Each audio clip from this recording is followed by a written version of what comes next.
Hi, Jack. It's great to finally meet you, even though it's virtually again. So, Yeah. welcome. No, thanks, Cait. It's a pleasure. I remember a bit of back and forth early days when we sort of got into each other's line of sight. And yeah, very interested into what you do. I have to admit, when we were sending some voice memos back together, I'm like, this lady has a really calming voice. So I'm Oh, glad to face to the name in real time. thanks. That's great. Now, why I absolutely love what you do is because you talk about your grief, you talk about suicide and how it impacts you.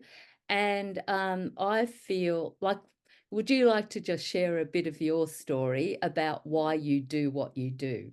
Yep, for sure. And I suppose maybe put a little warning here that this is going to contain some references to mental illness and suicide. So if that's not in anyone's wheelhouse right now, you need a Mhm. break, maybe cover your ears for now. But yeah, I'm in this position because 10 years ago, I was dating a girl called Ellie, and Ellie was young, she was bright, well traveled, social, made plans, she was loud, she was out there, and she had a great group of friends, lots of great group of friends, and a beautiful and supportive family. Just on paper, like a normal person.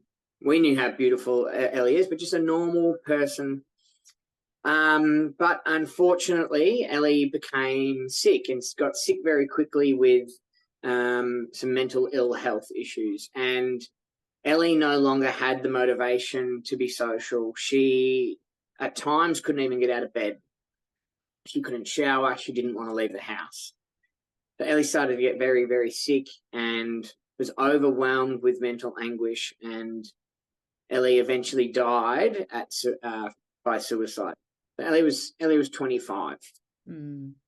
So very, very quickly, this tragedy and something that was, suicide was on the news, or it happened to a friend of a friend, or it was something that happened on the other side of town. And now this was in our own backyard. So at that time of Ellie being quite sick, and immediately after her death, I started to go on a fact-finding mission about mental illness and suicide to figure out what it is, and what was Ellie's potential state of mind during those last months, and why did it get this to this way. So on one hand, I'm learning about mental illness and suicide, but Ellie's death also started then probably a kickstart into my own mental health exploration for me, because before that there was nothing.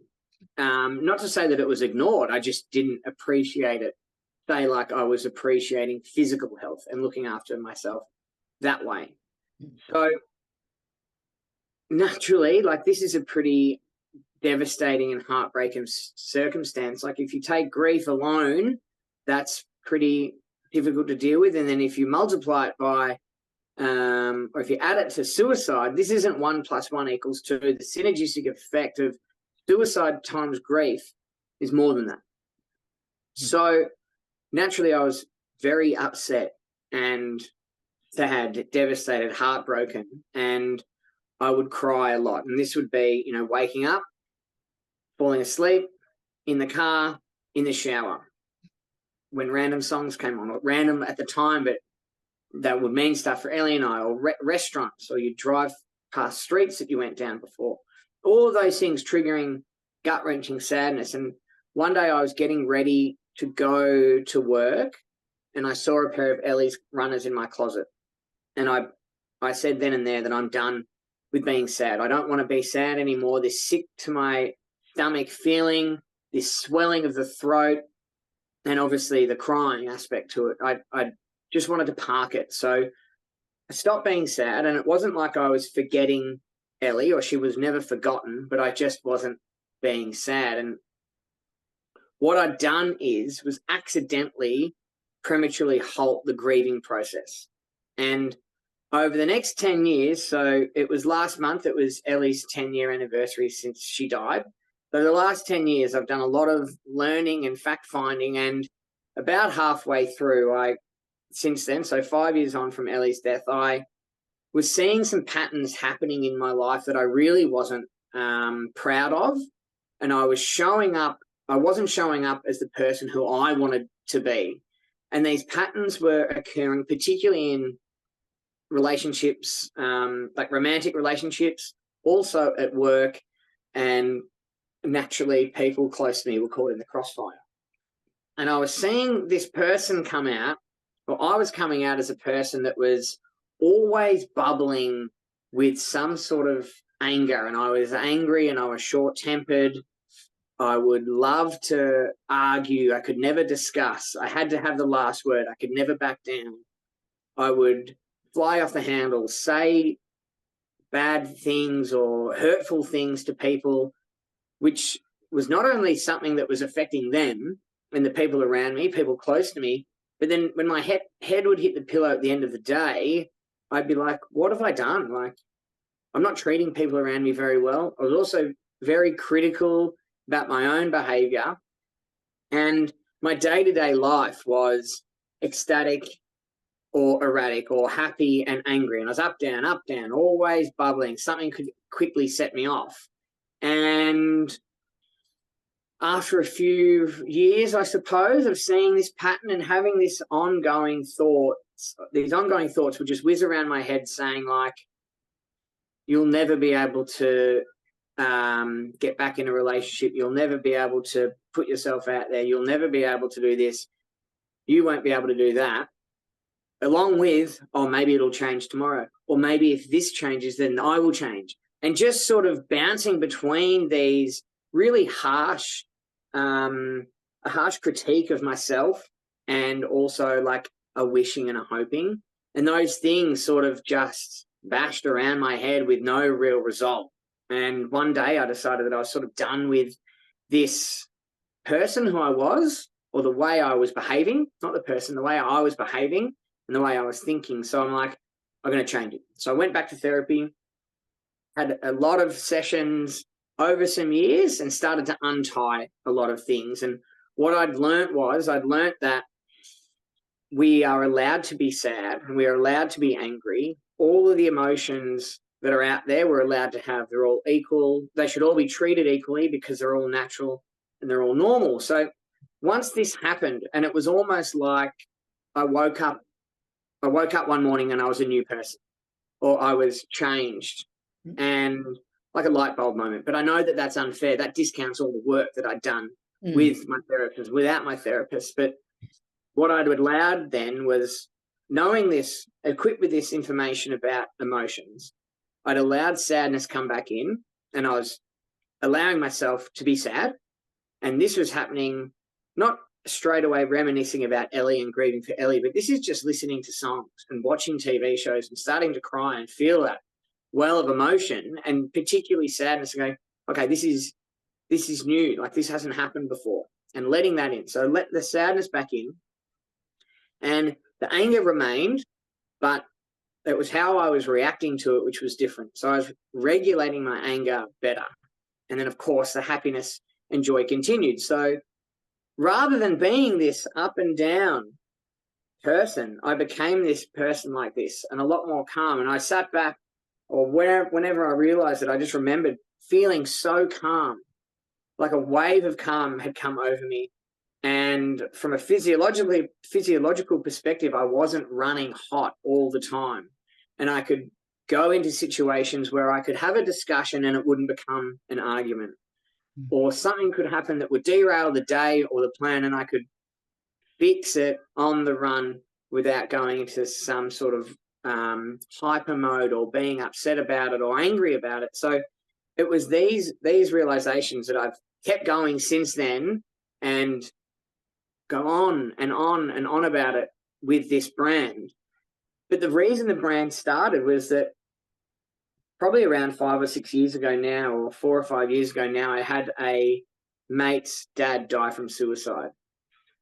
And so I'm talking to a mate and my therapist about this. I'm like, what is going on here with Ellie, who's young, female, starting her career, and then we've got Matt, who's older, male, and finished his career. Like, what's going on here? Like, on paper, very opposite types of people.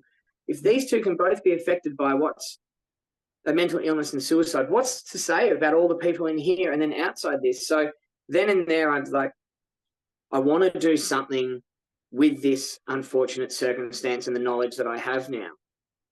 So over a lot of iterations and brainstorms and sketches and branding, I came up with It's Cool to Cry, which is making mental health cool. And I say this not because I got lucky with a great graphic designer and I've got a cool logo that I can put on trendy clothes. That's not it. What it is it's about making mental health approachable. And if we can make it approachable, we can talk about it. And if we talk about it, we get comfortable with it. If we're comfortable with it, we get cool with it. And then we can all make mental health cool. And that's where I want to get to people with this. And I want the feeling for when people put It's Cool to Cry on, like they would put their Nike top on when they go to the gym. They're prepared, or they're preparing for a physical health challenge. When people put It's Cool to Cry on, I know they've got it in their closet, they're prepared or they're preparing for a mental health challenge. So this is where It's Cool to Cry is going. And that's where I really want people, to be proud of their relationship with mental health, because it's normal. And I'm trying to just get this message out there that we can work on and improve our mental health and lean into it, rather than saying, oh, mental health, I'm not affected, and where people lean back. Yeah. So that's where we're going with the brand. Yeah, I know. And that's what I love about it. I really love It's Cool to Cry, because, boys are raised, and children in general are raised not to cry. Like, you fall down, oh, get up, it's only a skinned knee. That's a lot of, well, I don't know whether that was yours, but that was mine. And a lot of kids I see out in public, it's like, get up, stop crying, don't be ridiculous. So, It's Cool to Cry is one emotion as a response to being hurt as well. So, and I love that, all our emotions are natural. They're a natural emotion, and we're like chopped off from our emotions from a very early age. So I love this idea of wearing your shirts, and being open to having a conversation about your emotions, what you're going through. It opens conversations.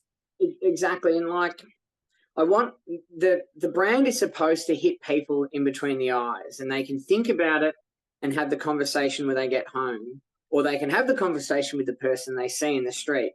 And the idea is that we have these conversations now in ad hoc, informal settings, rather than rely on, drinking, drugs, a crisis moment, or professional intervention. Like, these conversations can happen right now with our friends and family and our network. I know that therapy can be super helpful, but I don't think we need to wait for therapy to have these conversations. A therapist will never know us as well as our friends and family will know us. So let's go and have these conversations now before they become overwhelming, and just be kind to ourselves that these conversations aren't about being perfect, because you'll never get them perfect. These are about practice. Just like you go to the gym and practice, you go and do a workout or go for a run. It might not be your best run, it might not be your best gym session, but it's better than if you didn't do it.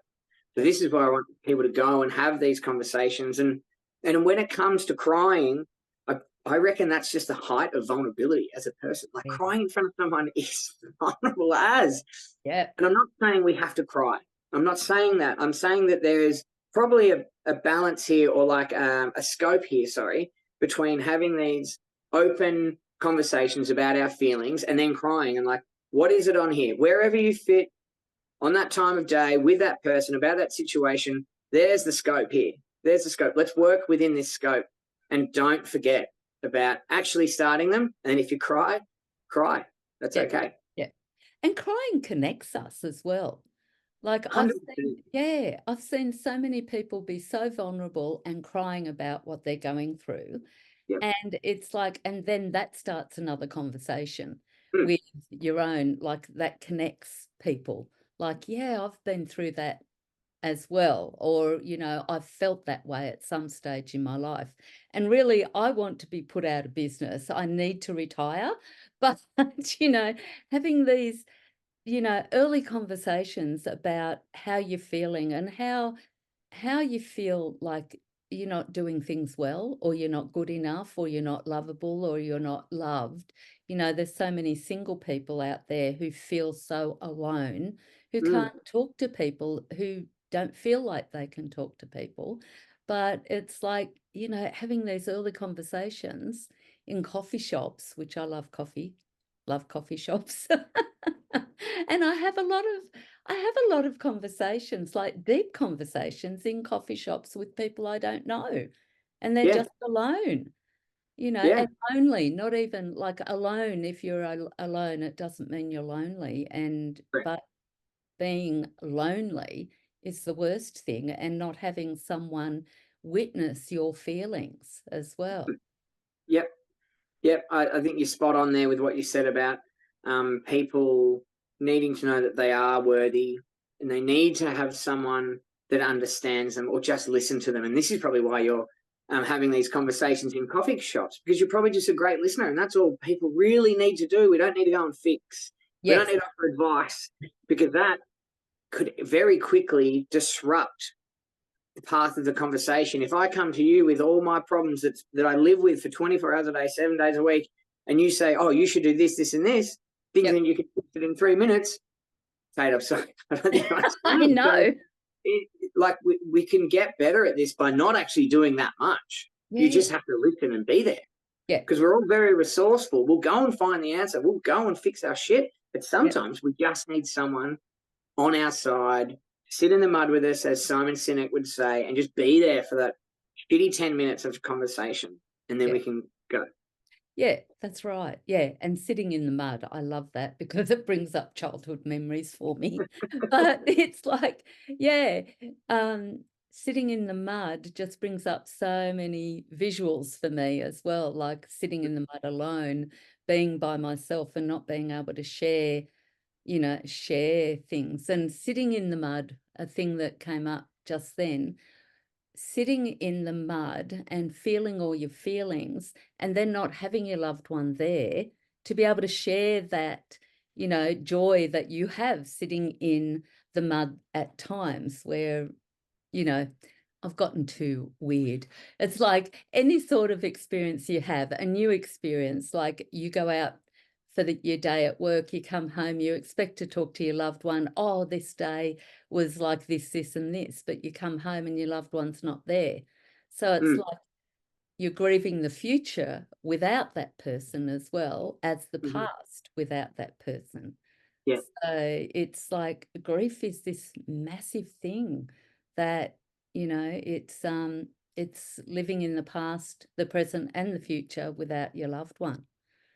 With just on this grief, I was speaking to someone during the week about grief that is not necessarily attributed to someone's death. Yeah. And say if something got taken away from you, like so your health, that meant you couldn't go and you couldn't sail forever ever again. Like, I'm sure that we can associate grief with something like that, something that's been taken away from us, something that we loved or wish we were doing or wish we had back, right? Yeah. Yeah. Yeah. That's exactly what it is. And like friendships, like a friend might just stop talking to you for you can't see whatever reason it is. Mm. That's grief over the loss of that friendship that you Mm. had with that person. Yeah. And growing older, that's a big deal, because Mm. you're energetic, or you go to the gym every day, you go for your walk every day, and then all of a sudden, you might break a hip and have to have your hip not fixed properly, and then you're with a walker, or you have a stroke and you're without your life. So that's huge grief as well. Can I, Moving. can Mhm. I ask you a question about grief, eh? Yeah, sure. So, so then grief is obviously very individual to every person, every situation. Like, no one wrote the book on how Jack should grieve for Ellie, and Yeah. no one And right now, I'll put my hand up. Like, I'm going through a period of grief because just last month lost a really good mate to suicide as well. So Wow. Yeah. grieving for Bo now was completely different from the way I re-grieved for Ellie. Not the way I initially was grieving for Ellie, Yeah. but the way I re-grieved for Ellie. So completely different. So Hmm. what advice or what tools or what do you say when people come to you about working their way through grief? It's different every single time because you're a different person in that as well. Yeah. Like with Ellie, with Matt, and with Bo, you're at different stages of your life as Mm, well. So mm, yeah, you're a different person in each of those. And it's like, um, you know what? I don't give advice.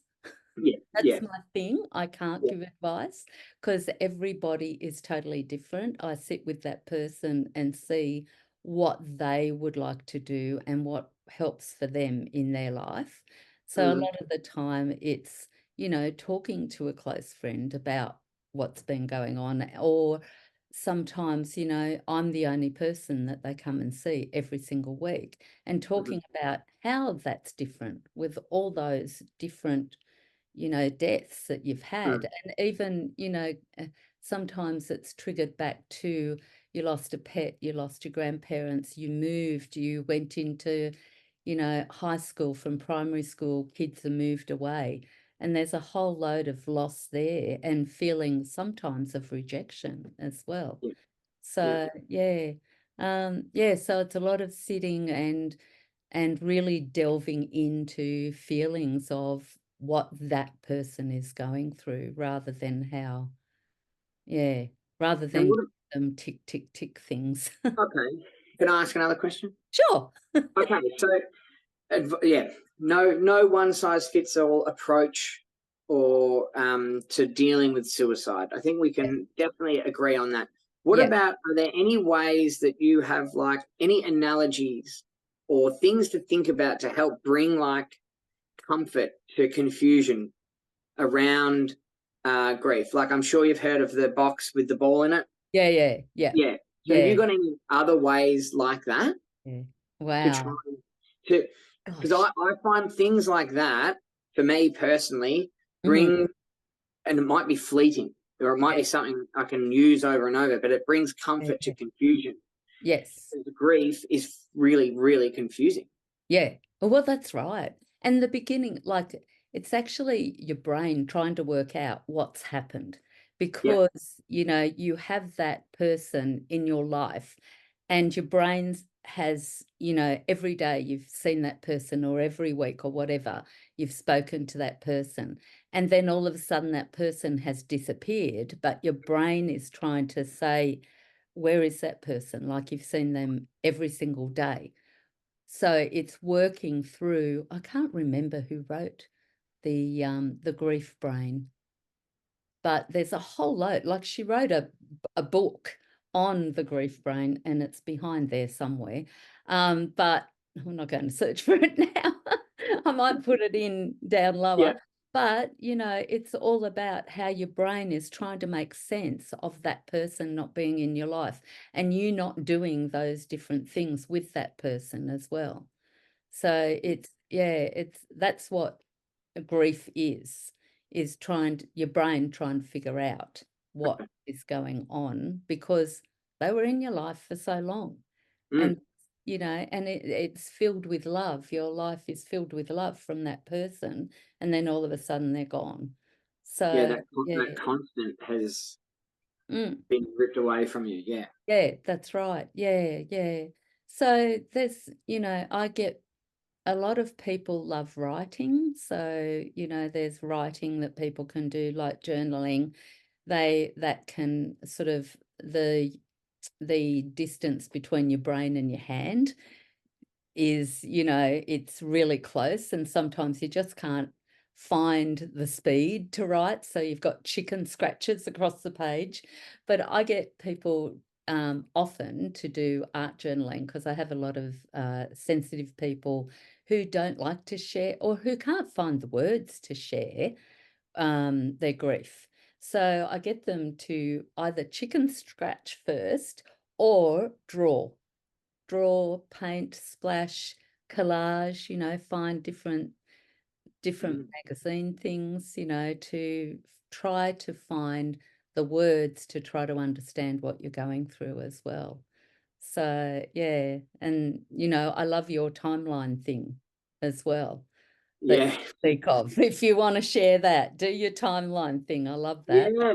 Well, I've been asked a couple of times recently, how do you know when to start talking about something that's been going on your mind? And I had the same question for ages, and eventually, and like after learning, after years of what I was talking about before, this negative, ongoing, unfair, negative self-talk and the hoping and wishing, like, right, well, if I had my time again, maybe it would be different. But that was pretty big things. But now I try and put a pin in it earlier so it doesn't manifest and become something a bit more sinister or something that I can't handle quickly by myself or with my immediate network. So I would put a 24-hour, a 48-hour, and a week-long timeline on it. And these aren't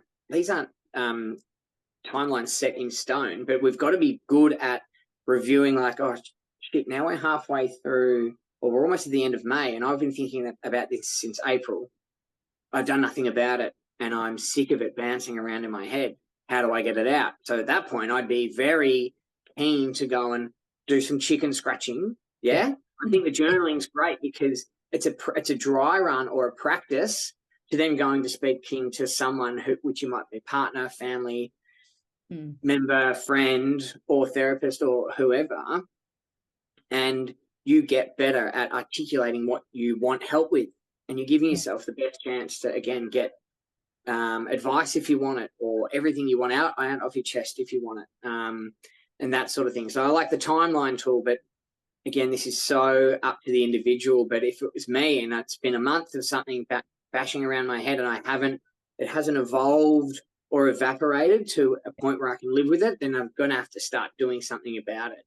And I just having this thought the other day about evolving or evaporating thoughts. This isn't burying thoughts. That's a completely different thing. Evolving and evaporating means evolving might be anger turning into guilt, turning into shame, turning into some sort of satisfaction.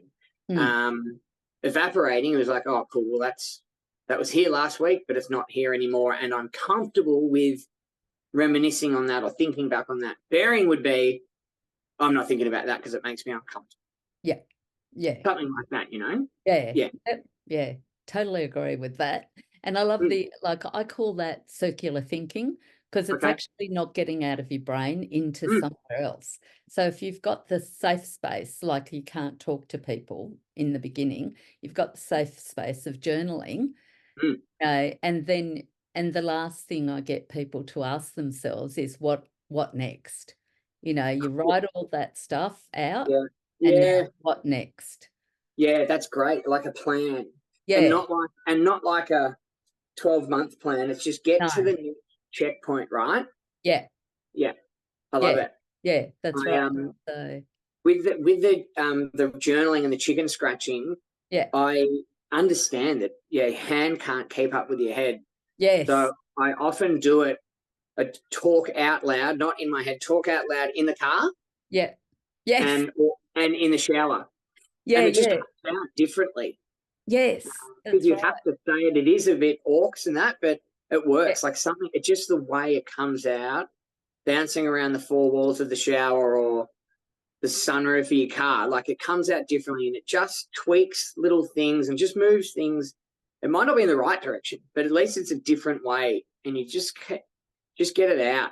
Yeah. From doing that circular thinking. Yeah, but it's like hearing a different voice because the voice in your head is a different voice to the voice in your throat.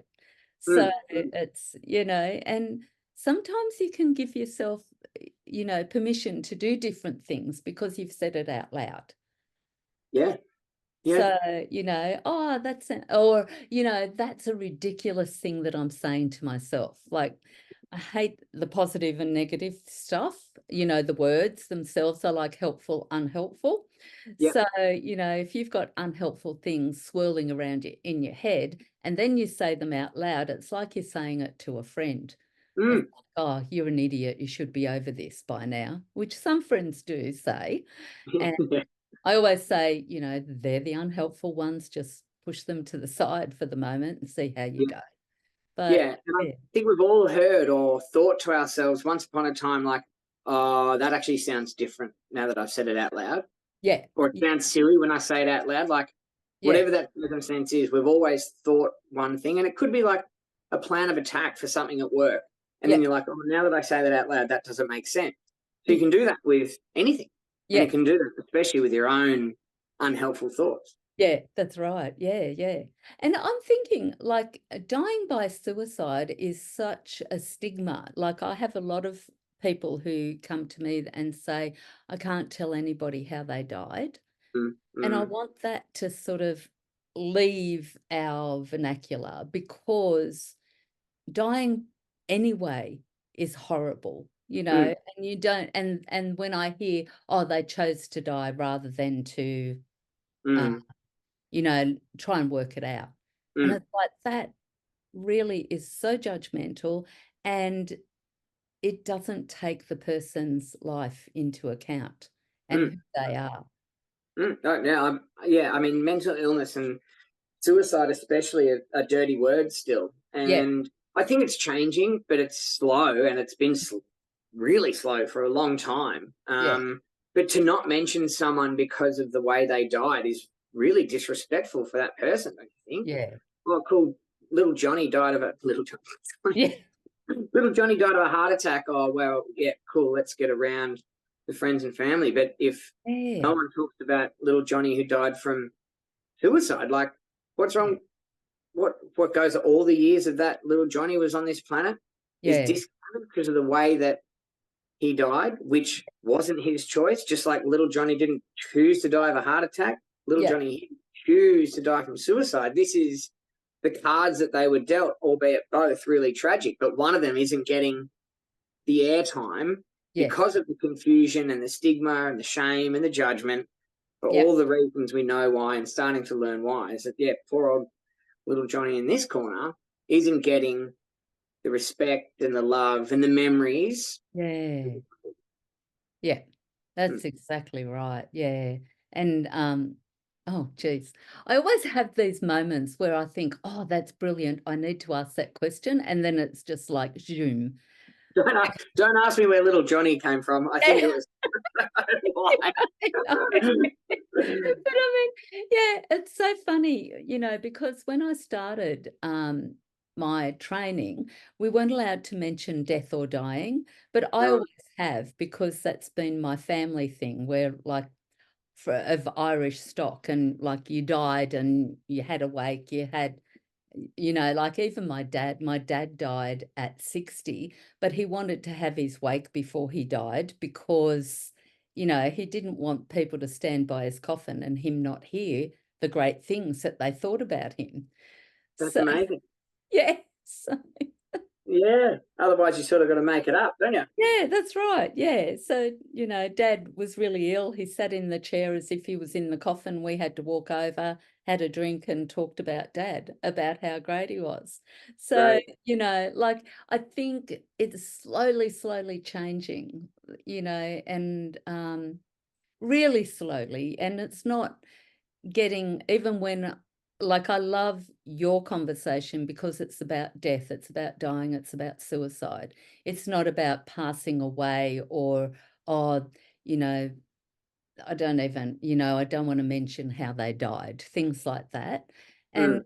it's just covering it up, and I just want people to be able to talk straight out about, using the proper words for what's happened to the Yeah. person. Yeah. And I think if this extends, that's at one end of the scale. I 100% agree with you. And that's why if you don't talk about it, it remains in the dark corner, and it gets treated like that. Yeah. So we've got to get it out there. And I think even the other end of the scale is like when we're talking about mental health, people start to talk about self-care and well-being, I think it's Mm. getting all too confusing, and we're trying to come up with other words for other words where we just got to think about it as just health. Just think about it as health. Don't worry Yes. about self-care. It's just a fucking bath, or Yeah. just go and get a massage. It's just looking after your health rather than just putting another layer on it, which is another layer of confusion. Let's just work on our health, whether it's physical, mental, spiritual, social, whatever it is. Let's just work on this rather than come up with new words to dress up stuff up that we're not actually addressing. Yeah. And the same goes with suicide, passing, death, Yeah. grief, all the things that you're doing the heavy lifting for. Yeah, yeah, that's right. Yeah. Also, I love that you have the what are they? The feelings wheels. Oh, the feels wheel. Yep. Feels Yep. wheel. That's it. Feels wheel. This is the Oh, feels wheel yep. here. Yep, that's it. Because I've done a lot of work with that, with the feels wheels. Yeah, but I think it's like there's so many feelings that you can have. I think it was 16,000 different types of emotions or feelings, and you sort of I love the way you explained it. Like I watched you with Zoe and how you explained it there. So would you like to explain it here? Yeah, so the feels wheel, this is not my idea. So if anyone thinks like, oh, who's this cowboy off the street trying to pump Yep, non-evidence-based stuff down our throat, that's not me. This is a yep, field that's been iterated over decades and decades and decades by a lot of different psychologists. I just picked this one yep, because it has the emotions that I like on it. And I got yep, permission from the person who built it, and he said, yeah, go for it. So this is the feels wheel. It is evidence-based, and what it tries to do is, it's called affect labeling, which you try and properly identify and articulate how you're really feeling. yep, There's two benefits to it. The first one is that there's a benefit to your brain. It soothes your brain. And rather than, it takes thinking and thoughts from the emotional part of your brain to the rational part of your brain. So it calms it down, lessens the intensity, and lets you navigate the situation better. So if you can properly identify and articulate how you're feeling, you get that benefit. The second benefit, which is really where I'm trying to, where my world lives, is that it helps us have better and more meaningful conversations. So rather than me picking one of the three emotions that on average all of us know, happy, sad, or angry, I can then pick out humiliated, let down, frustrated. Then not only am I getting the benefit for the brain, but the people, for me and the people around me, are getting I'm painting the picture better of what is going on. And they can then support me in the most effective way possible. So that's the way we like to use the feels wheel. The other thing that's important about these feelings is that we can have multiple feelings about the one situation. Say like if you were leaving a workplace, that's bittersweet, right? You're happy that you've got a new job and a new workplace, but you're probably going to, there we go, grieve your previous role, previous employees, yep, previous cafe around there. So we can have lots of feelings about lots of different things, but I just feel like I really believe we're getting lazy with how we're speaking. yes, And it's a combination of laziness and lack of knowledge. So I want to plug the lack of knowledge, because we can go from 3 emotions to 130 pretty quickly. And it's very easy and it's free. In fact, it is free to download from itscooltocry.com. So if you want a copy, bang, or they come free with every order. yeah. I love that. I really, really love that, because if you don't name your emotion, you can't deal with it as well. You've got to acknowledge it first. Notice, acknowledge, and You're action. Yeah. exactly right. And the bloke who I reckon is the GOAT out of all of this, a guy called Dan Siegel, Yes.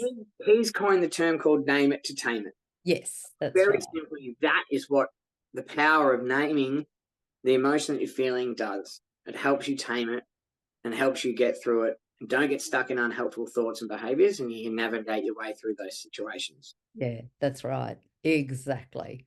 Well, we sort of need to wrap it up, I think, Jack. But what would you like people to know? Any helpful tips, or, and about your It's Cool to Cry shirts and your everything you do? Yeah. If you can, I'd love the support to go onto itscooltocry.com and buy some product. Yeah. If you're not in a position to buy, that's fine. And maybe just when you are in a position to buy, go and think about who you're buying from. And does it have to be the same old big brands, or can it be someone from that's trying to make a bit of a difference? And I'm thinking even like the brand called Homey, the brand called Clothing the Gap, Cooper Chapman at the Good Human Factory, I think it's Casey at Living and Sean at the Shaka Project. Go and put something on your back that means something and gets conversations starting and gets people thinking. But what I want to leave people with today is I want to unlock some thoughts around mental health to make sure that mental health does apply to everyone and we can work on and improve our mental health just like physical health. And I talk about a mental health pain scale. And if we had the equivalent physical health pain scale, say if you're a 2 out of 10 or an 8 out of 10 on the pain scale, you want to get the 8s checked out before that becomes something chronic and bad, right? The same way we'd get something on the 2 out of 10 pain scale for physical health, because we don't want that to become a 3, a 4, or a 5. And we don't want the 2s adding up over time and it becomes something that we can't manage ourselves. So let's think about mental health like that as well, where we can think of it on that pain scale. And if whether we're at a 2 or at an 8, we want to get it checked out. The 8's obviously because we don't want that to become chronic and something worse. And the 2, we want to stop that then and there while it's really manageable, rather than becoming a 3, a 4, or a 5, or again, compounding against other 2s. So I think we all have the right to go and do that. In addition to that, I just want to make it very clear that everyone's problems or issues or challenges are relevant to them, and that matters. Someone will always have it better and someone will always have it worse. So if we think about this again from a physical health point of view and a physical illness point of view, we have 2 cancer patients. Both have been diagnosed with cancer. Cancer patient number 1 has been given 2 years to live. No more, no less. I'd be feeling devastated, heartbroken, upset, and probably angry. In the next bed is a cancer patient number 2. They've been given 12 months to live. No more, no less. So we've got 2 years here, 12 months here. This person's probably feeling upset, devastated, heartbroken, upset as well. This is a worse situation on paper.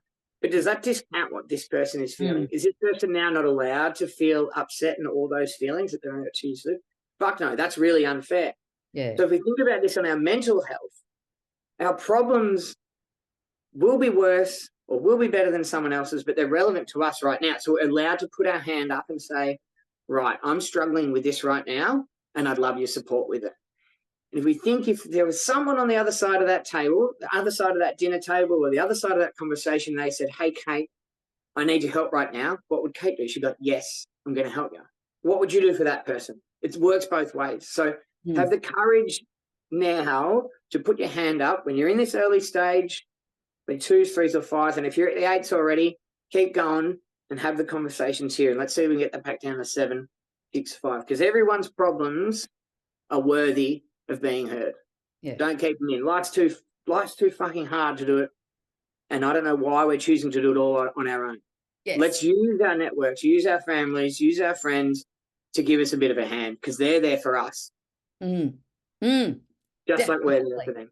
Yeah. I love that. That could be another hour conversation.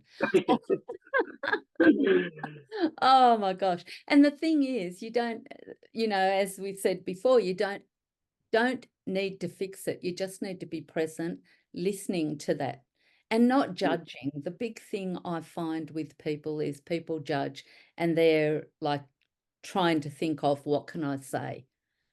And the thing is, say nothing, just sit and be present with everything that person's saying and take it in, because being there for the other person is so important.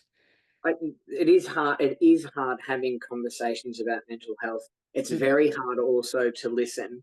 I think the best thing that we can do if we're listening, we can put ourselves in the other person's shoes. Yeah. What would we want if we were going to them with that problem or those problems? Think about it that way. And if the answer is just, I don't know, well, don't try and fix. Just say, I don't know. Yeah. I don't know, but I'm here for you. Yeah, that's right. And that's all you have to say, because sometimes you don't have the energy.